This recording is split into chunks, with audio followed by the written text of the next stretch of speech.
আমাদের বিয়ে হয়ে গেল, তার 3-4 মাস পরে মা জানতে পারলো, এইভাবে সে আসলে সবকিছু। আচ্ছা, মানে বিয়ের ঘটনাটা কি ছিল বলো তো? যে ব্যাপারটা এরকম শুটিং সেট থেকে চলো আজকে আমি তোমাকে বিয়ে করব, না না আর না। লাইক তুমি বলেছিলে যে না আজকে আমাকে বিয়ে করতে হবে? না না না, বিয়ের ব্যাপারটা আসলে অনেক আগে থেকেই, মানে যেহেতু মা তার সাথে আমাকে কথা বলতে দিত না, ঘুরতে দিত না। মা তো একদম মানে র্যাবের চাকরি নিয়ে নিয়েছিল আমার সাথে, মানে বন্দুক ছাড়া র্যাব আর কি, এরকম।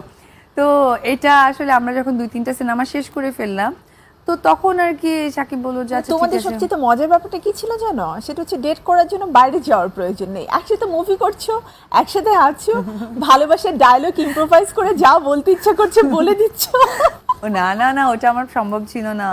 আমার মানে মানিক ভাই টানিক ভাই সবাই জানে মা সেটে এমনও আছে থাপ্পড় মেরে দিয়েছে, আমি হয়তো ডায়লগ দিতে গিয়ে মনের কথা 2-3টা বলে ফেলেছি। মা তো একদম সামনে বসা, যেমন ক্যামেরাম্যান থাকে, কি বললি, এসে এমন আছে যে